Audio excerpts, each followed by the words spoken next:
Hola, ¿qué tal amigos? Buenos días. Bienvenidos al curso online gratuito de psicoanálisis denominado Psicoanálisis de Estructuras Clínicas. Estamos estudiando las neurosis actuales y la enfermedad psicosomática. Esta es la octava y última clase del curso donde vamos a hablar del asma bronquial. Mi nombre es Virginia Valdominos, soy psicóloga y psicoanalista de la Escuela de Psicoanálisis Grupo Cero y este es un curso organizado por la Escuela Grupo Cero cuyo objetivo es la difusión del psicoanálisis en las redes sociales para todas aquellas personas que quieren saber, que quieren conocer acerca del funcionamiento psíquico, acerca de su propia capacidad de transformación personal. Hola María, buenos días. Hola Wolfgang Cárdenas.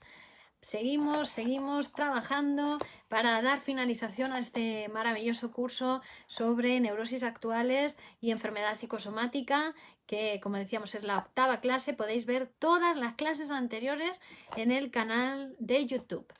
Entonces voy a compartir un momentito y comenzamos enseguida con esta clase sobre el asma bronquial que finalizamos con ella el curso sobre neurosis actuales.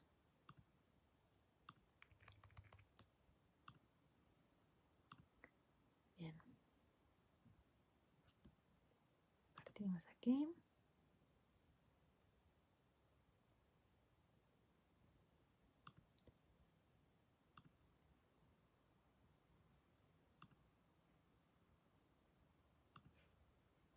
Podéis compartir también vosotros si queréis. Bueno, hola Sandra, ¿qué tal? Buenos días, hola a todos. Entonces, hoy hablamos de el asma bronquial y vamos a ver cómo esta es una enfermedad, porque la estamos estudiando desde la psicosomática, pero que también tendríamos que considerar desde otros puntos de vista, como vamos a ver, ¿no? Y esto nos va a permitir hablar de diferentes cuestiones que hemos estado tratando a lo largo de las 8 clases del curso. Hola Eduardo García Dupont. Entonces, tal y como la describe la medicina, al asma bronquial, gracias Sandra por estar ahí. La medicina dice que el asma es una enfermedad de las vías respiratorias que se caracteriza por un incremento de capacidad de respuesta del árbol tráqueo-bronquial. ¿Esto qué quiere decir?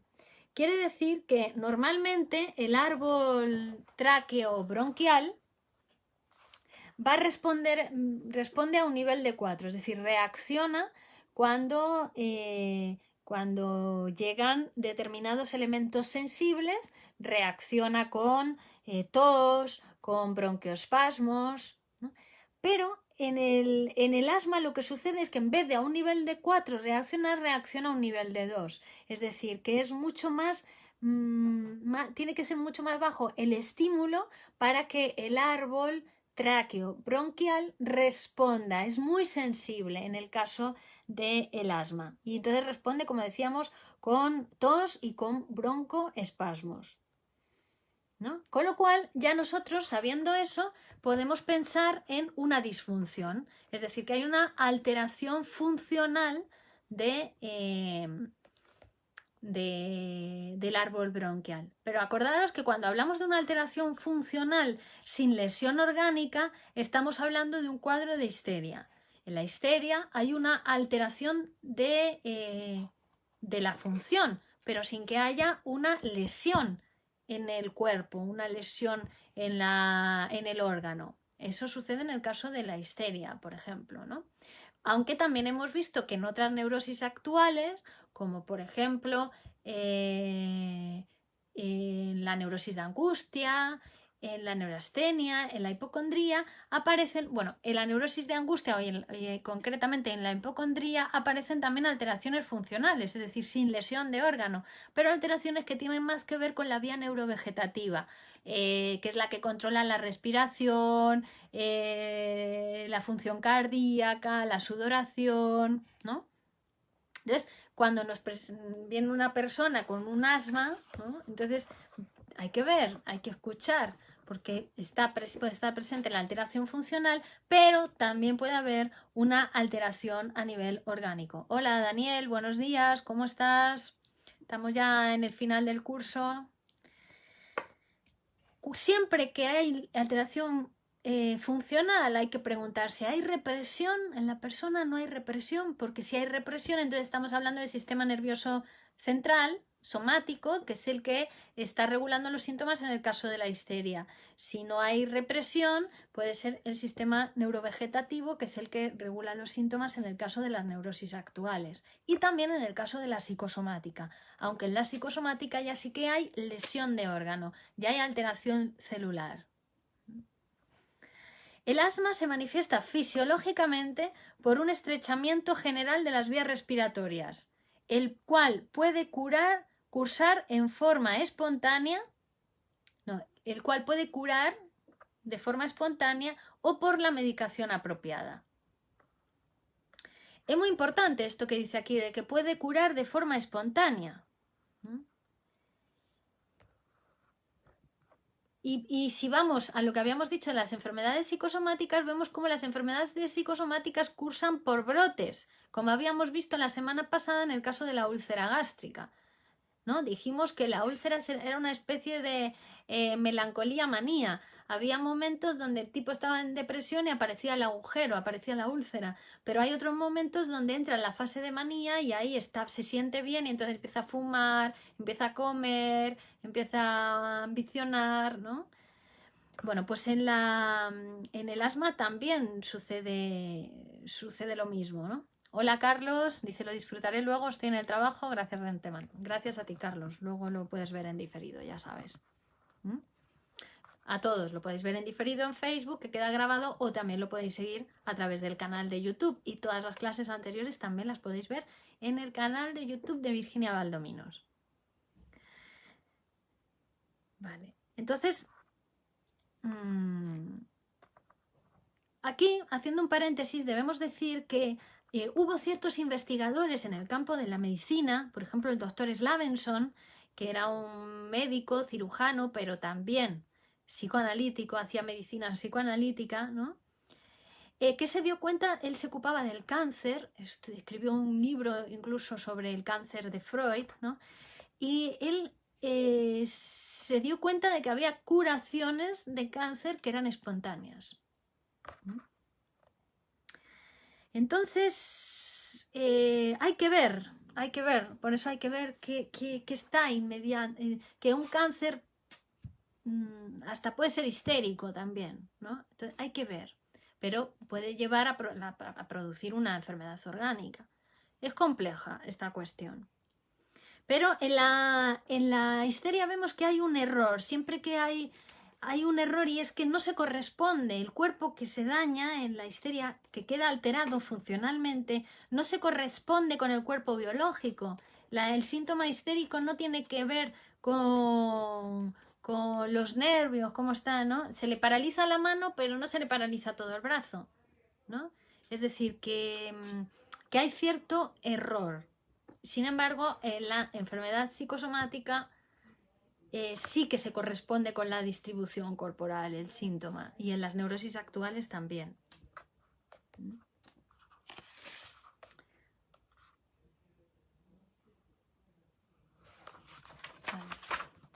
Entonces, en el asma puede haber una alteración funcional, es decir, que se produce la crisis de asma como igual que en el ulceroso, ¿no? Aparece esa fase depresiva y aparece el agujero en el estómago. En la crisis de asma puede haber alteración funcional y después volver todo a la normalidad sin que haya ningún tipo de lesión en el tronquio bronquial, pero también puede haber alteración funcional, puede haber locura celular, puede haber enfermedad psicosomática.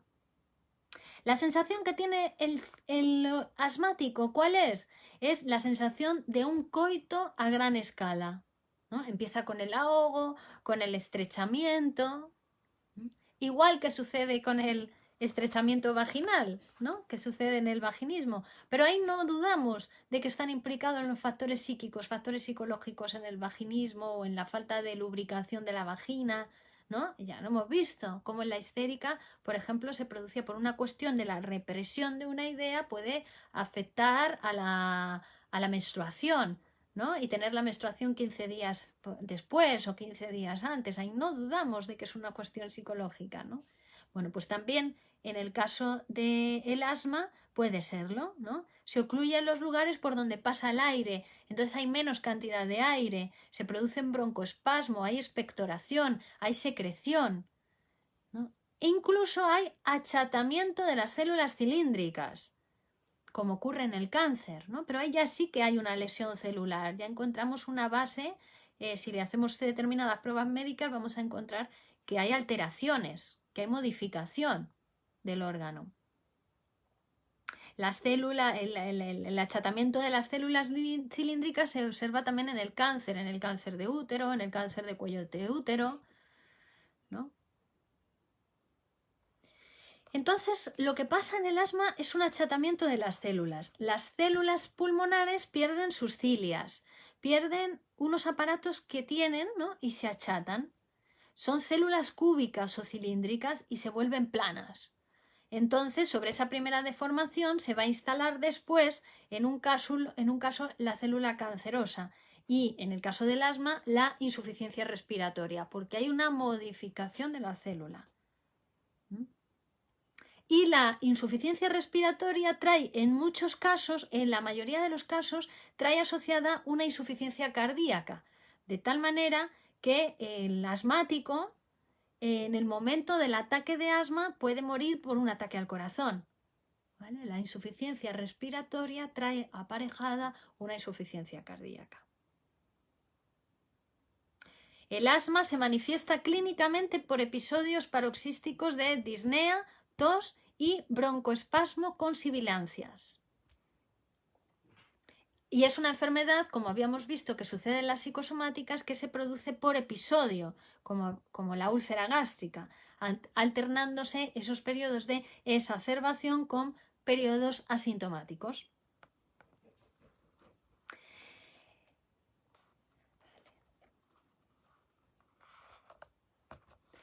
Bueno, en un ejemplo de paciente asmático, ¿no? Viene el paciente y se presenta como asmático, ¿no? Y dice que viene a curarse del asma. Sin embargo, este paciente era un atleta, era un deportista, ¿no? Era un karateca en concreto. Es decir, que cuando el paciente no tenía asma, su aparato respiratorio era como el aparato digestivo del ulceroso, ¿no? Que tenía una fase depresiva donde había agujero y una fase maníaca donde comía, bebía, fumaba. Bueno, pues este paciente asmático también tenía una fase donde aparecía el asma y luego había fases donde había silencio asmático, donde el paciente era capaz hasta de ser un atleta de alto rango, ¿no? Entonces, existen esos periodos de melancolía en el órgano seguidos por una especie de manía, donde el yo del sujeto triunfa del objeto perdido. Dijimos que en la psicosomática es parecido a la melancolía en el sentido de que hay una identificación, pero el objeto identificado, en vez de haber ocupado el lugar del yo, ha ocupado el lugar del órgano. Entonces hay esa especie de esa alternancia de fases depresivas y maníacas, pero en el órgano, con el órgano. ¿Vale?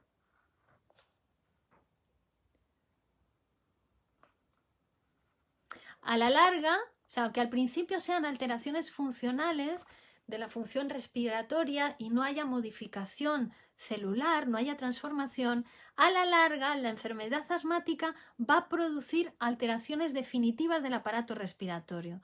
Por eso decimos que las enfermedades psicosomáticas están siempre antecedidas por alguna neurosis actual, maltratada, ¿no? Porque no se puso tratamiento. En esa repetición, en esa insistencia de la alteración funcional del órgano, se van produciendo esas alteraciones definitivas del aparato respiratorio.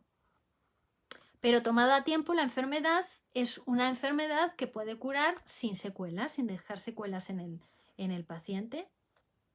Porque al principio hay alteraciones químicas, pero no hay alteraciones ni anatómicas ni fisioquímicas. Entonces, si se toma a tiempo, la enfermedad puede curar sin dejar secuelas. Cuando ya no se toma a tiempo, claro, ya hay otro tipo de alteraciones, pues va a ser más complicado.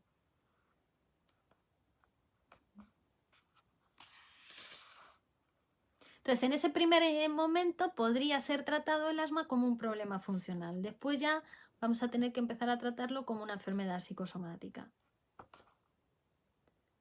El otro elemento fundamental del asma es la presencia de histamina en sus procesos, ¿no?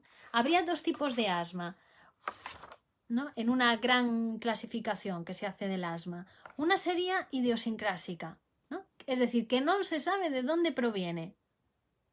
Y otro tipo de asma que sería alérgica o inmunológica, que tampoco se sabe muy bien de dónde viene, ¿no? Ya sabéis que la medicina, cuando no sabe de dónde provienen las cosas, dice de causa, ¿no?, desconocida. Que son muchísimas de las enfermedades para la medicina son de causa desconocida porque no saben de dónde proviene, porque ahí está la vinculación con los factores psíquicos, ¿no?, que tiene que ver con la personalidad de ese sujeto, que no solamente es un cuerpo, tiene un psiquismo, y el psiquismo está sobredeterminando también lo que pasa en el cuerpo. Entonces, en el asma inmunológica aparece histamina y aparece factor reactivador plaquetario.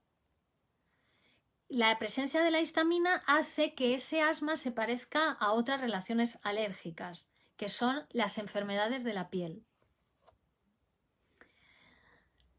Sin la presencia de histamina no podemos decir que haya alergias, ¿no? Por eso estos investigadores hablan de un asma alérgico inmunológico y que lo asocian con rinitis, urticaria y eczema.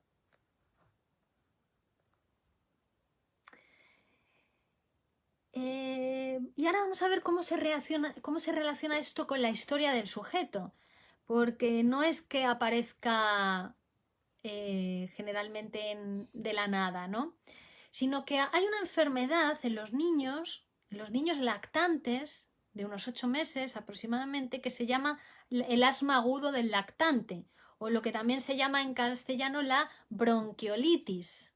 Jaime dice, ojalá siga con estos programas.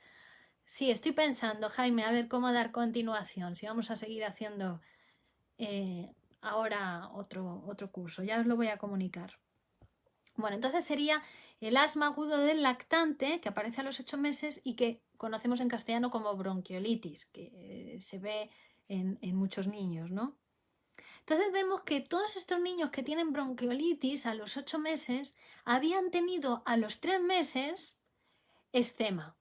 No es que todos los niños que tengan eczema a los 3 meses después van a tener bronquiolitis a los 8, pero lo pensamos con el tiempo del psicoanálisis, es decir, que en los de 8 meses que aparece la bronquiolitis, vemos que en todos ellos han tenido como un antecedente esa enfermedad de la piel, el eczema.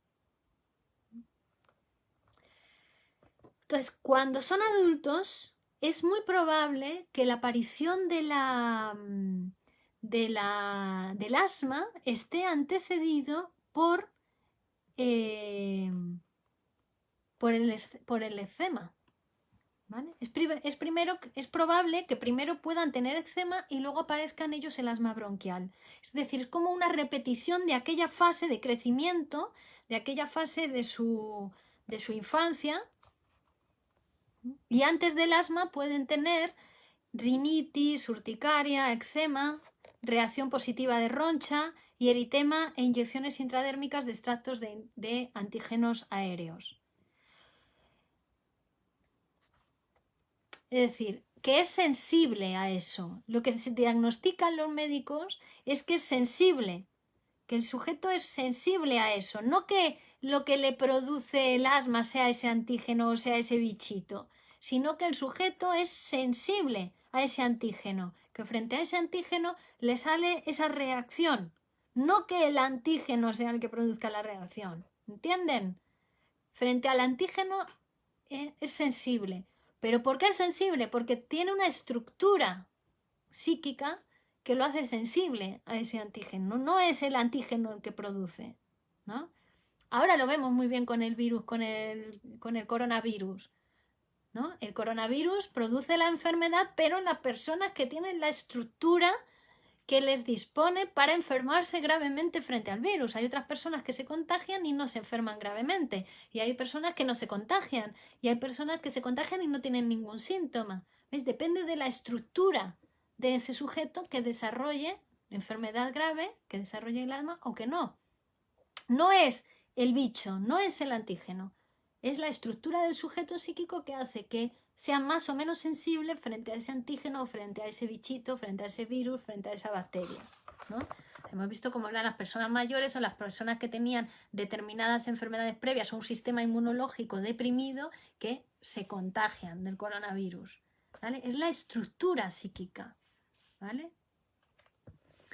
Es decir, que todavía en realidad no se demostró nada, ¿no? Después te pueden vacunar o no te pueden vacunar. Un poco las vacunaciones son a tiro de escopeta, como dice Menasa, ¿no? Entonces te ponen una vacuna que es frente a 140 o 150 pólenes diferentes, ¿no? Y entonces, claro, tiran con las escopetas como para matar un bichito con el virus a cañonazos, ¿no? Y bueno, pues tiran y... Pero claro, eso hay que sumar también al propio masoquismo del paciente, que claro, cuando le ponen 140 inyecciones, pues ya más o menos su tendencia, su asma se tranquiliza, ¿no? Pero es por la cuestión masoquista también del paciente.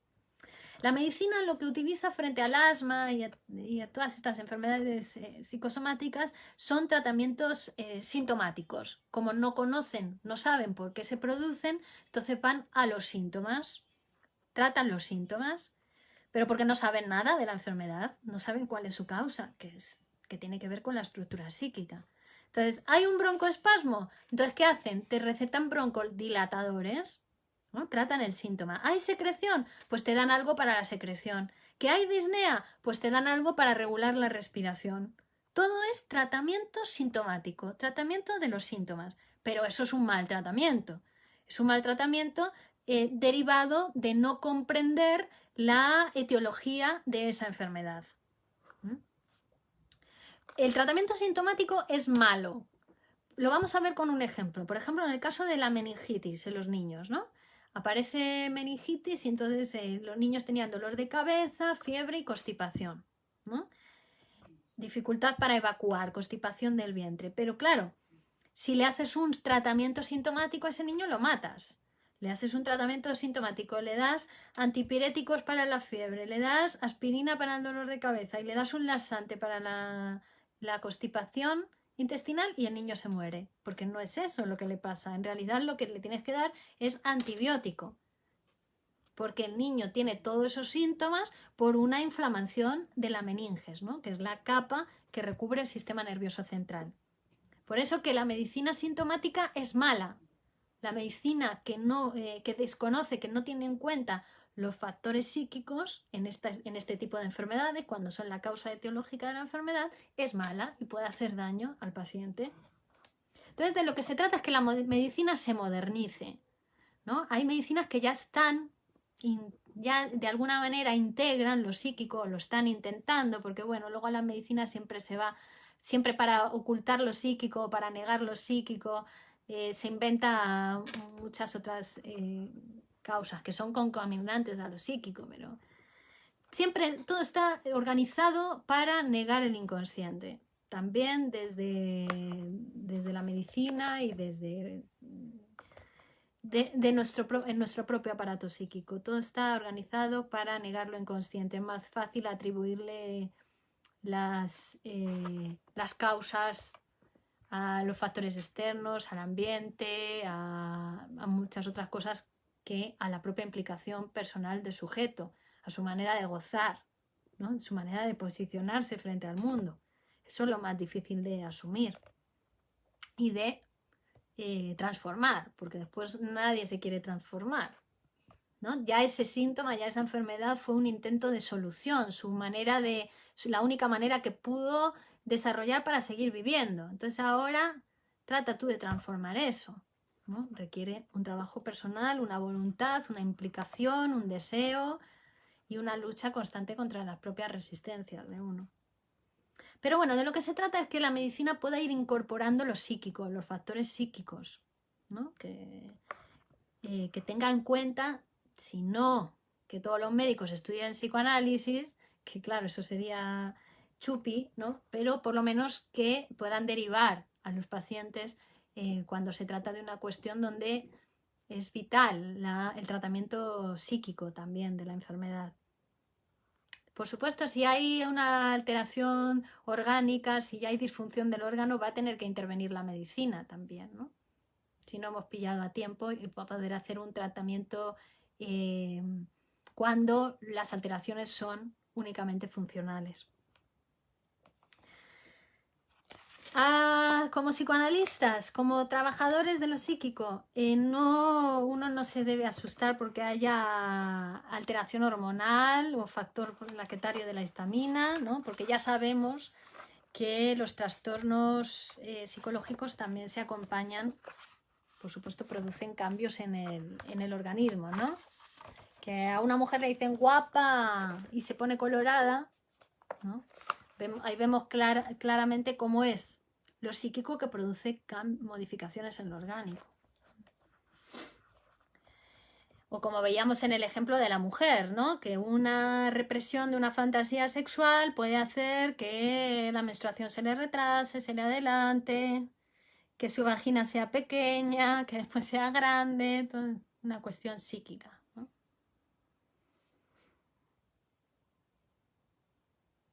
O por ejemplo los vómitos histéricos, ¿no? Como una fantasía también de estar embarazada, reprimida, puede llevar a la producción de un síntoma histérico, que siempre va a ser la fantasía, la realización de la fantasía más el castigo por ese deseo. Entonces, ese asma, volvemos al asma, ¿no? El asma aguda del lactante, que la vamos a tomar como ejemplo prototípico para poder entender las otras asmas, también en los adultos, aparece en un momento especial, ¿no? La bronquiolitis es muy particular. A veces hay niños, ¿no?, que llegan a morir por bronquiolitis, pero la manera de curar la bronquiolitis es muy sencilla, ¿no? Se le cura con vapor de agua oxigenada. El vapor de agua tiene el oxígeno móvil y entonces es como si le diera oxígeno al niño. En el vapor de agua el hidrógeno y el oxígeno están más lábiles y ahí se le hace respirar al niño y después este método también funciona con el adulto, con el asma del adulto. Pero este momento donde decíamos que se produce en el niño a los 8 meses, en el lactante, la bronquiolitis, bueno, tiene que ver con un momento de la división del sujeto, ¿no? La spaltum, la fase del espejo, la instalación del superyo, donde precisamente hay una desorganización corporal en el acontecimiento de la aparición del tercero. Hay una desorganización, hay una fragmentación, ¿no? Es en esa fase del espejo que hablábamos el otro día de ella. Una desorganización que en ese momento de la constitución es normal, para que después se pueda construir el superyo, que es el heredero del complejo de Edipo.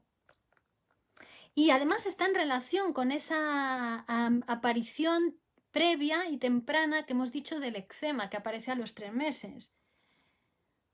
Porque a los 3 meses también hay como un primer intento de lo que después va a ser la formación del cuerpo en la fase del espejo, ¿no? A los 3 meses ya el niño puede incorporarse, levantar la cabeza, mira a la madre, hace ajos, responde a la madre. Es el inicio, es un primer intento de lo que más tarde va a comenzar a producirse, que es la fase del espejo y la constitución del cuerpo. Decíamos que primero se produce el cuerpo y después sobre ese cuerpo se va más tarde, cuando el sujeto pasa por el complejo de Edipo, ya se produce lo psíquico, pero sobre un cuerpo ya formado. Entonces, el niño está relacionado con su imagen o con la imagen de la madre. Desde el primer momento de su vida, él está mirando a la mamá. La mamá es su imagen. Entonces, los 3 meses correspondería a ese momento en que nosotros podríamos empezar a entender, ¿no? La imagen del niño con la madre que va formando al niño, va formando su cuerpo. Es decir, que a los 3 meses, decíamos, aparecía ese primer eczema y luego a los 8 meses aparece la bronquiolitis. Es decir, que en ese tiempo aparece lo que llamamos la barra de la castración, ¿no? Que va a tener que... la castración se va a producir finalmente con el complejo de Edipo, con la aparición del tercero, ¿no? La castración, que era quitarle a la madre todo ese poder que el niño le atribuye en los primeros momentos de su vida, porque él es totalmente discapacitado para hacer nada, se lo hace la madre. Entonces el niño le atribuye ese gran poder a la madre fálica.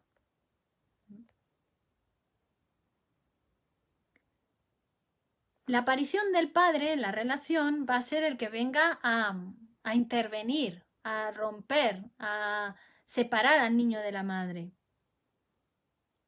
Y entonces a los 3 meses se corresponde ese mismo efecto que después va a aparecer a los 8 meses y que produce el asma, pero en un nivel distinto de formación. Lo que estamos mostrando aquí es cómo el eczema sería más primitivo que el asma.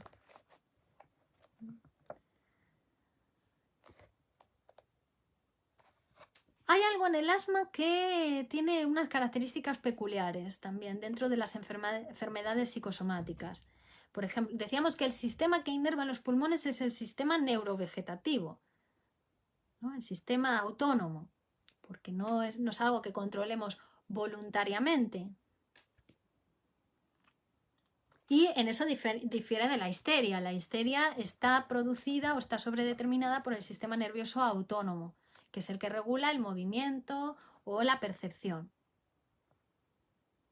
Aquí las enfermedades psicosomáticas están dominadas o sobredeterminadas por el sistema autónomo, por el sistema neurovegetativo. ¿Autónomo de qué? Autónomo del sistema nervioso central, que funciona sin nuestra intervención consciente o voluntaria.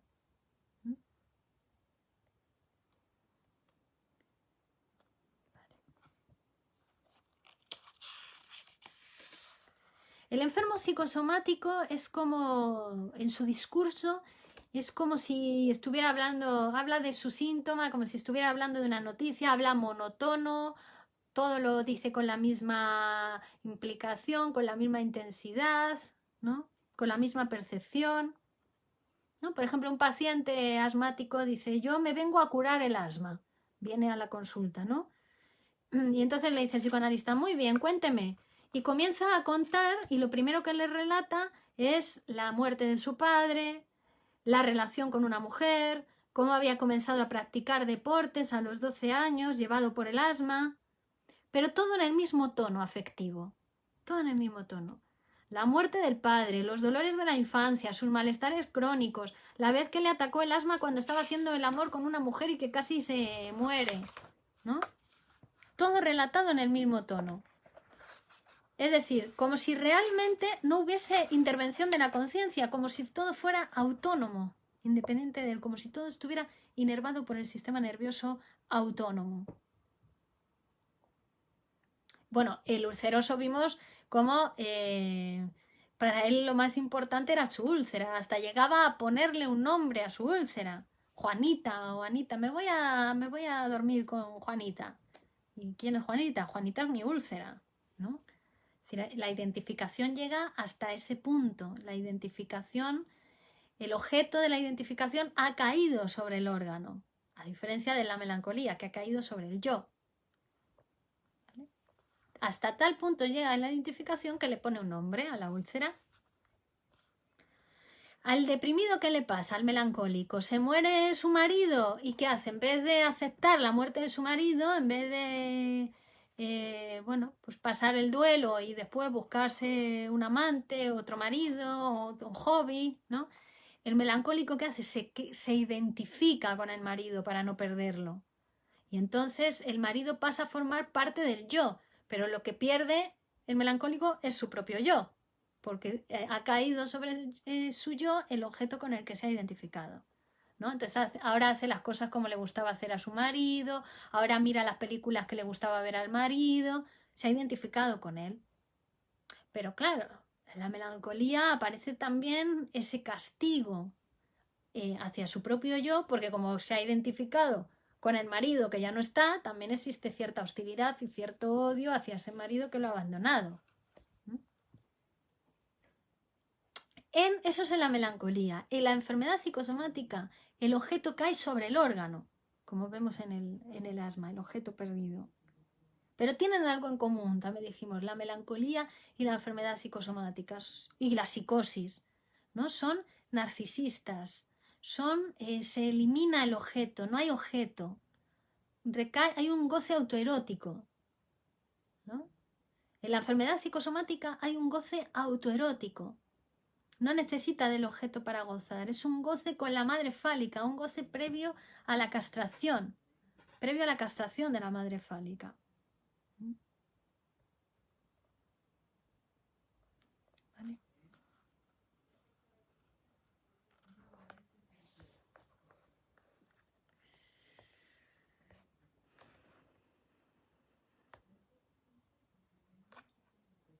Bueno.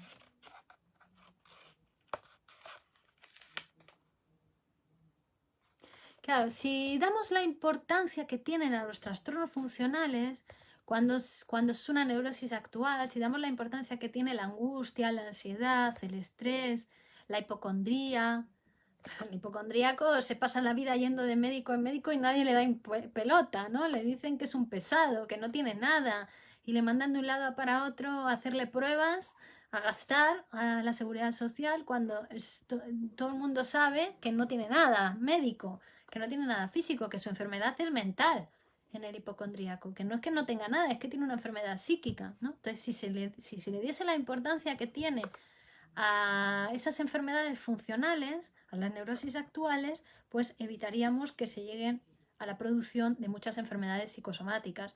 De hecho, la medicina psicomatiza bastante, le lleva al paciente hacia la medicación, hacia la catalogación, porque ya decíamos también que el psicosomático busca un ser en la enfermedad. Soy ulceroso, soy asmático, encuentra un ser y además sin trabajo, se lo consigue enfermándose, no tiene que hacer un trabajo en el mundo exterior, hace un trabajo, pero un trabajo de enfermarse para alcanzar ese ser, ¿no? Entonces, cuando la medicina les mete ya en ese camino de este es asmático, este es ulceroso, este es ¿no?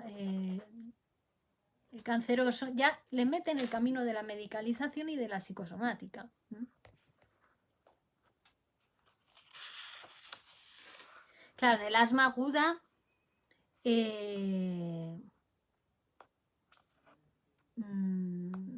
un niño, aunque no muera, cuando tiene un ataque de asma aguda, parece que va a morir, se ahoga, te pegas un susto que te mueres, ¿dónde le llevas al médico? ¿No? Pero ahí que hacía, por ejemplo, Escardó, este médico que decíamos que, otro médico, era un pediatra que tenía formación psicoanalítica, era médico, pero desde el psicoanálisis, ¿no? Hacía medicina psicoanalítica. Bueno, pues lo que hacía él, mandaba a las madres a psicoanalizar cuando llegaban con un niño con una problemática de este tipo. Es la madre la que se tiene que psicoanalizar, porque es la madre, cuando decimos que la castración de la madre fálica, ¿no? Es la madre la que tiene que tener padre para que el niño tenga padre, para que el niño no sea loco, para que el niño no sea asmático, para que el niño no tenga bronquiolitis. Es la madre la que tiene que tener padre. Entonces ahí la que se tiene que psicoanalizar es la mamá. Porque estamos explicando esto en el niño, pero para entender lo que le pasa al adulto, que al adulto le pasa lo mismo, ¿no? porque es como una etapa que vuelve a pasarle de nuevo al adulto en el asma, como si reprodujera esa vivencia brutal del niño frente al coito de los padres, ¿no? Es un hecho masturbatorio el asma, un goce autoerótico, como si fuera el padre y la madre en el niño. Hay una masturbación infantil, que no es, si lo pensamos desde la sexualidad tal y como lo hablamos en el psicoanálisis, la masturbación infantil no es como la masturbación que nosotros recordamos de adultos a la masturbación adolescente. No, es la masturbación autoerótica que el niño tenía en esas primeras fases de desarrollo vital.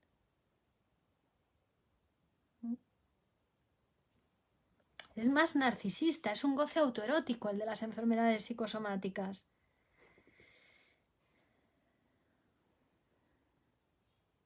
El asma reproduce exageradamente, igual que el ataque histérico, las vivencias de un coito imaginario que el niño puede tener con respecto a los padres. Pero esto también en el adulto que viene al análisis, como si reviviese en su cuerpo esa primera etapa de su vida.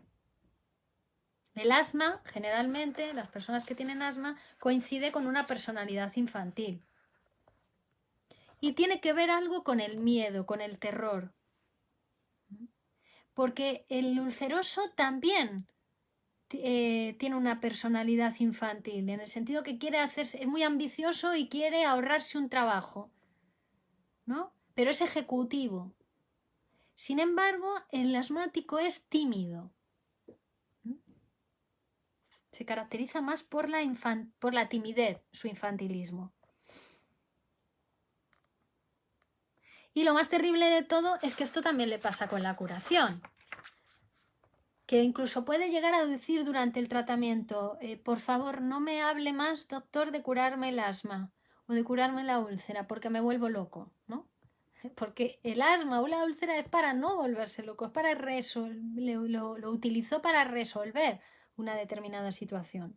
Hay una verdadera psicosis en el asma, igual que en la úlcera, en la enfermedad psicosomática, hay una psicosis celular.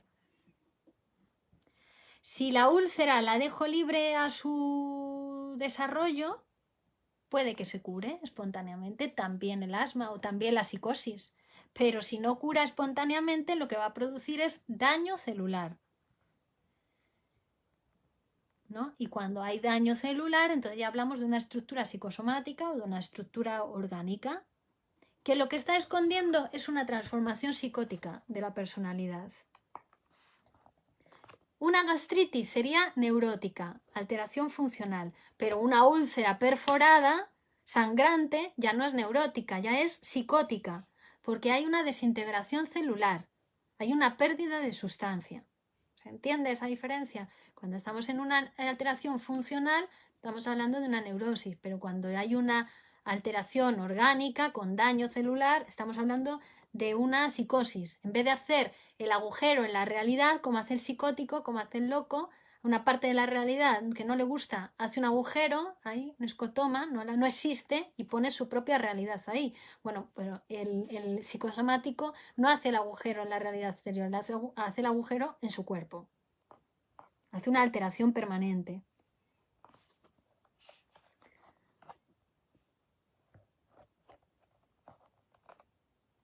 La forma de aparición, cuando aparecen los ataques, los brotes, ¿no? Que cursa por brotes de la enfermedad psicosomática. Bueno, aparece cuando hay peleas, cuando hay decepciones, cuando las cosas no salen como ellos quieren. Claro, lo que pasa es que a estos pacientes las cosas nunca les salen como ellos quieren, ¿no? Todos los días tienen motivos para expresar sus síntomas. Son personalidades infantiles. Por lo tanto, tienen una concepción mágico-animista del mundo, tienen una concepción donde no media el trabajo. Porque ya cuando hace ese ataque de asma, el ataque de asma es como un hermafroditismo, ¿no? Como estamos diciendo ahora, es como si estuviera el padre y la madre realizando el coito dentro de él. Eso es hermafrodita. ¿no? Cuando realmente lo que le pasa lo tiene que resolver con otra persona, tiene que resolver hablando, trabajando, conversando con otro. En vez de resolverlo de esa manera, le da el ataque de asma o le da la úlcera, ¿no? Le da el ataque de úlcera. A esto es a lo que nos referimos con la concepción mágico-animista, o diciendo que tiende a resolver de una manera autoerótica, hermafrodita, como si él solo lo pudiera todo con su propio cuerpo, ¿no? Haciendo el ataque resuelve, pero las situaciones de la vida no se resuelven mágicamente, se resuelven, hay que incluir al otro y conlleva un trabajo, por lo menos una conversación. Entonces, en los tratamientos con los asmáticos lo que se ve es que el tipo viene al tratamiento diciendo soy asmático, ¿no? Se presenta así, pero que se va curando a medida que empieza a hablar de otras cosas, ¿no? Cuando dejaba de hablar del asma, ahí empezaba, ¿no? Empezaba a curarse. ¿No? Pero claro, si el psicoanalista le recordaba que había progresado de alguna manera, ¿no? El paciente ahí exclamaba, no me hable usted de eso. ¿No? No quiero saber de que estoy progresando, porque precisamente lo que decíamos es que cuando se cura, ¿no? Tiene temor, tiene miedo a que al curarse del asma volverse loco. Teme la locura. ¿Qué teme el paciente de asma? Teme la locura, teme volverse loco. De tal manera que lo que hace es reemplazar la locura por el asma, la locura por la úlcera. ¿Por qué? Porque si no tuviera el ataque de asma, los cambios que operarían en su vida serían insoportables, no lo soportaría. Eso es la locura, ¿no? Lo que le hace insoportable es que se va a modificar, ¿no? Si no tiene el ataque de asma es que se va a modificar y eso no lo soporta. Entonces el paciente inicia su curación cuando puede reemplazar, cuando empieza a poder discriminar. Es decir, le gustan otras cosas que le están contando, cosas que antes no le interesaban, ¿no? Que tenía todo, antes todo tenía el color de su asma. Era todo monocolor, monotono, pero no porque todo tuviese el mismo color, sino porque todo tenía el color de su asma. Ahora le empiezan a interesar otras cosas y empiezan a aparecer otros colores en su vida. Y después otra diferencia entre el ulceroso y el asmático es que el ulceroso, ¿no? Decíamos que tenía más que ver con la melancolía. Hay un autorreproche, el autorreproche del depresivo, ¿no? Que se corresponden generalmente con las personas que lo abandonaron, que lo dejaron de amar, pero ahora se autorreprocha, le pone el nombre a su úlcera. En el asmático no existe ese corte, ¿no? Porque claro, si se autorreprocha tendría que hablar del asma y parece que en los asmáticos no aparece tanto este autorreproche, ¿no? Para diferenciarlo así rápidamente sería algo así como que en la úlcera hay un objeto perdido y en el asma hay una realización o una consumación del incesto en el propio sujeto. Es decir, que el ulceroso se autorreprocha porque tiene de qué quejarse. El asmático no se autorreprocha porque tiene que ocultar un delito cometido. Un ulceroso jamás se avergüenza de su dolor o de tener úlceras. Lo primero que te dice, yo soy ulceroso, ¿no? Igual que el melancólico, tampoco se avergüenza de su melancolía, ni de insultarse, ni de autorreprocharse en público. Decir que soy una mierda, ¿no? Te lo dice así claramente. El ulceroso no se avergüenza nunca, no le importa, ¿no? En cambio, el asmático no tiene autorreproche, porque no ha sido abandonado, sino que ha cometido un delito. Entonces se avergüenza, lo oculta. Es un delito, el delito del incesto en sí mismo, ¿no? Y contrariamente a lo que se piensa, luego en su sexualidad, aparte de su asma, es muy aséptica, muy pura, muy virginal, muy transparente, porque toda su perversión está en el síntoma. toda su perversión está en el asma. Esa es la perversión del sujeto. Entonces después mantiene relaciones puras. Cosa también que se diferencia del ulceroso, porque el ulceroso mantiene cierta impureza también en los momentos de silencio de su estómago, en los momentos de manía, ¿no? Entra y empieza a fumar, empieza a beber, empieza, ¿no?, a comer de más, ¿no? Cierta impureza en todas sus relaciones. En el asmático no. En el asmático la perversión o la impureza está en el síntoma. El asmático, más bien, lo que siente es culpa después del ataque, claro, porque ha sido un hecho consumado, es como el incesto consumado en el síntoma, entonces después siente culpa, no entra en un periodo de manía como el ulceroso. Estos son los datos clínicos que tenemos.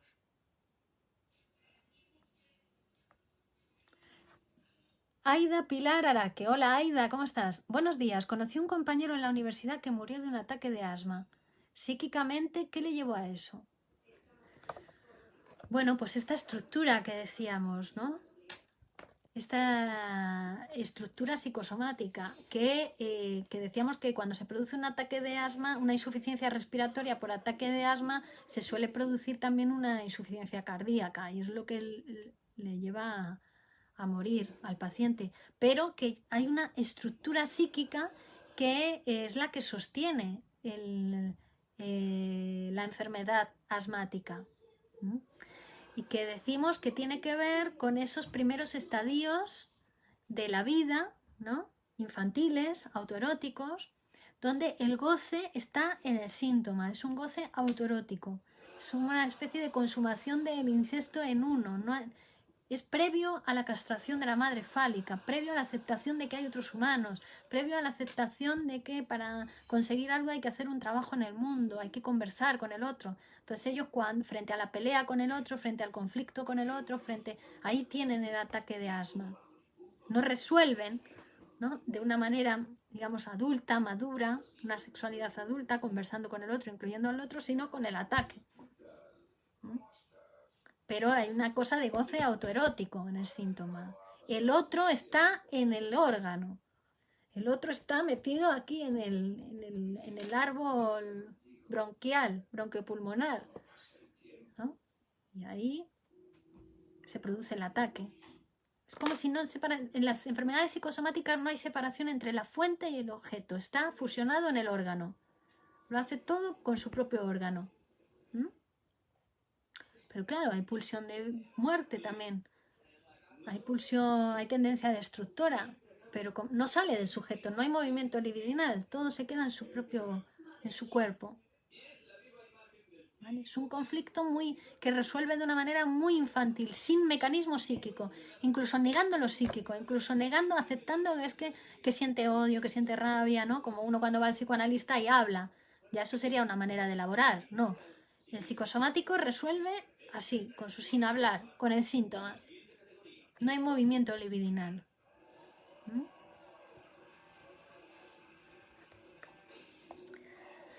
Y además luego se queda con esa culpa, decíamos, después del ataque, porque realmente es como si hubiera cometido un delito a nivel psíquico. Claro, cuando es un adulto puede hacer de otra manera, no, resuelve con el ataque de asma. Entonces eso luego le deja culpa. Y claro, lo que tenemos que pensar nosotros, o nosotros como psicoanalistas, lo que pensamos es que hay una parte de ese cuerpo que no se ha ganado todavía para la civilización, ¿no? En este caso, las vías respiratorias. En el caso del ulceroso es el estómago, en el sentido de que ellos niegan que eso pueda transformarse en una relación humana. Que con esa tendencia a hacer un ataque ellos puedan hacer una relación con otros seres humanos, una conversación. Eso es lo que es lo que niegan, ¿no? Es lo que ocultan. Es decir, fue tanto lo que hubo que ocultar que hubo que borrar cualquier sugerencia de que eso fuese psíquico. El psicosomático niega el mecanismo psíquico, ¿no? Prefiere aceptar que todo es corporal, que todo es cuerpo. No tomar ninguna responsabilidad psíquica sobre lo que le pasa. Bueno, y en la enfermedad orgánica también pasa eso, ¿no? ustedes se dan cuenta, por ejemplo, de lo que es un cáncer.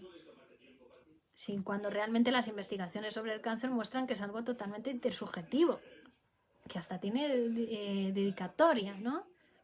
Sí, que está implicado totalmente el psiquismo del sujeto también en la producción de ese cáncer, que también hay, por una parte hay una disminución del cuidado del sistema inmunológico que está deprimido, pero por otra parte también hay una locura celular y una replicación alocada de las células mutadas. Es decir, que no se puede separar lo psíquico del cuerpo.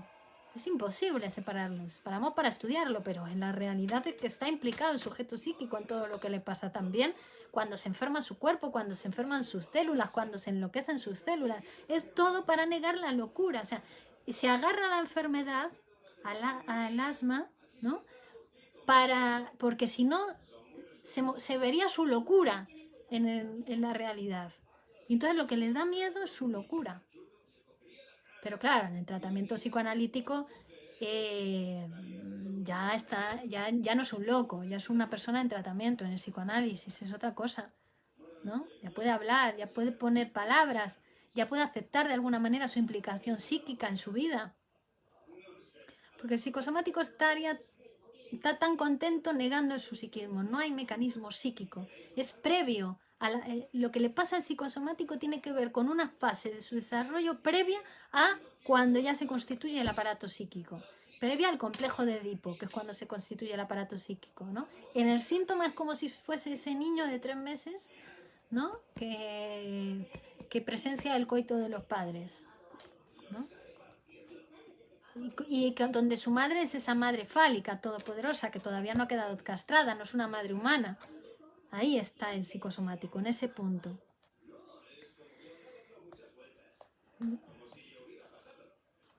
Tanto es lo que llega a negar que hasta puede morirse por falta de aire el psicosomático, el asmático, fijaos. Entonces, el sobreesfuerzo del ataque de asma es realmente ese sobreesfuerzo que ese niño realiza para ser él, el padre y la madre, y consumar esa relación en su propio cuerpo, es decir, en sus vías respiratorias. Porque acordaros que en el complejo de Edipo lo que hay que aceptar es la separación del padre y de la madre, pero con la separación del padre y de la madre quedan internalizados a su vez. O sea, nos separamos en la vida real, pero ahí nace el superyo, que es la internalización del padre y la madre. Aquí en el asmático es como si fuera previo a la producción del superyo. El padre y la madre quedan en el órgano, se han internalizado en el órgano.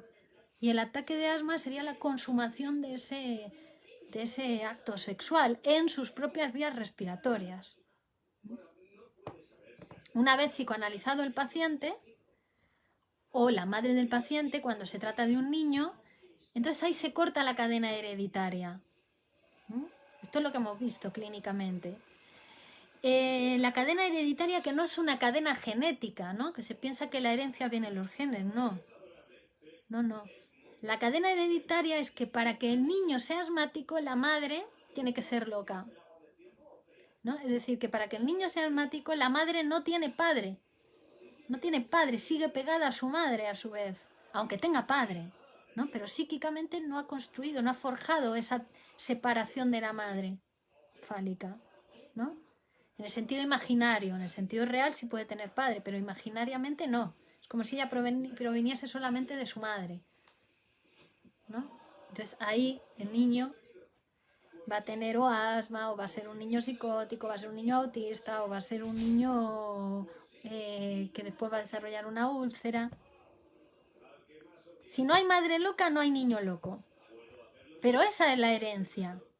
Esa es la herencia. Son las frases, es la negación de la realidad, es la negación del padre, es no dejar que pase la palabra del padre al niño. Entonces ahí también aparecen problemas de conducta en los niños porque no tienen ley, no tienen padre, no tienen separación de la madre. ¿Vale?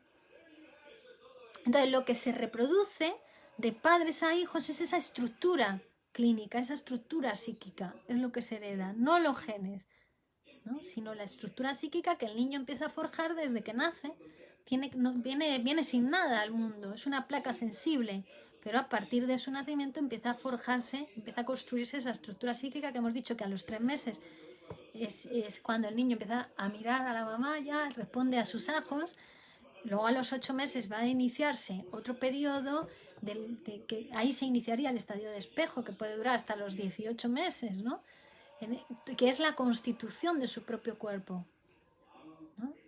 En la clase pasada explicamos muy bien el estadio del espejo, si lo queréis ver, pero es donde el niño se mira en la madre como si fuese, ¿no?, un espejo, y ve a la madre completa, y él se ve fragmentado y dice, quiero ser ese, ¿no?, completo. Ahí empieza a forjar la imagen de su propio cuerpo. Y después en el complejo de Edipo se constituirá el psiquismo sobre un cuerpo ya forjado. Cuando ya hubo problemas para forjar ese primer cuerpo, pues probablemente aparecerán estos problemas de locura o enfermedad psicosomática, ¿no? ¿Y cómo lo sabemos? Lo sabemos desde el paciente que viene ahora. No es que ahora todos los niños que no dijeron ajo a los 3 meses van a ser no. O que tuvieron eczema a los 3 meses van a ser psicosomáticos, van a tener después bronquiolitis. No es así. Es desde que el paciente viene al análisis y empieza a hablar, ahí vemos de qué habla. Hay mecanismo psíquico, no hay mecanismo psíquico, hay represión, habla de todo como si fuese autónomo y no dependiese de él, todo lo habla del mismo color que su asma. ¿Cómo lo enfoca? ¿Qué es lo que dice? Y a partir de ahí podemos hacer un diagnóstico diferencial. Si se trata más de una cuestión funcional o si se trata ya de una estructura psicosomática que ha agujereado el cuerpo, que ha dañado celularmente el cuerpo, si hay una locura celular. Pero para eso hay que el paciente ha de iniciar un tratamiento psíquico, ¿no? Que en algunos casos, cuando ya hay daño orgánico, va a tener que complementarse con un tratamiento médico. Pero también hay que saber que, ¿no?, muchas de estas personas recurren al médico a tomar medicamentos, pero no hacen un tratamiento psíquico, un tratamiento de la estructura que sostiene esos síntomas. Hacen un tratamiento sintomático, como decíamos antes, pero ese tratamiento puede ser incluso perjudicial. Si no se modifica la estructura, la máquina de producir esos síntomas, pues los síntomas van a permanecer o incluso pueden empeorar, ¿no? Entonces, cuerpo y mente, como conclusión de este curso de psicoanálisis de estructuras clínicas, que hemos estado hablando de las neurosis actuales y hemos estado hablando de las enfermedades psicosomáticas, concluir que el cuerpo y la mente están unidos y que los podemos separar para estudiar, pero después en nuestra realidad, en día a día, están muy, muy, muy emparejados. Y que uno, por un cabreo con alguien, cuando no lo puede expresar, cuando no puede hablar en su psicoanálisis de eso que lo que le ha pasado, lo que ha sentido, lo que no ha dicho, lo que no puede decir, puede hacer un síntoma en el cuerpo, ¿no?, de diferente tipo, una alteración funcional, pero cuando ya estamos hablando de que su estructura le dispone a una enfermedad psicosomática, también puede hacer una lesión corporal. Bueno, pues muchísimas gracias a todos. Con esta clase sobre el asma hemos terminado el curso Psicoanálisis de estructuras clínicas, neurosis actuales y enfermedades psicosomáticas, que podéis encontrar en mi canal de YouTube en la lista de reproducción con ese mismo nombre. Ahí podéis encontrar las 8 clases. Ha sido un curso interesantísimo en el que todos hemos aprendido muchísimo. Os doy las gracias a todos. Seguramente que pronto tendremos otros cursos. Estamos trabajando en la planificación de los próximos, así que permaneced atentos, que pronto tendremos noticias acerca de los próximos pasos en estos cursos gratuitos de psicoanálisis para todos, para que aprendamos a pensar, a pensarnos y a pensar nuestra salud.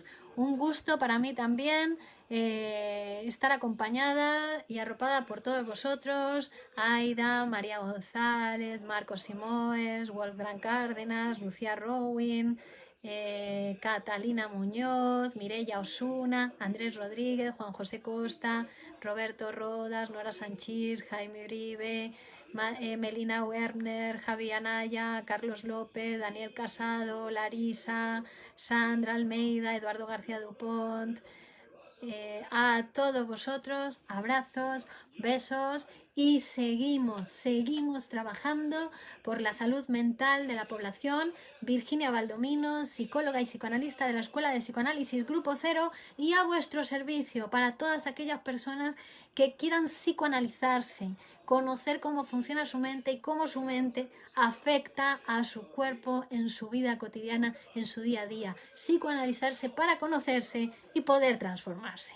Gracias a todos, besos, abrazos, os quiero y seguro continuamos la próxima. Chao.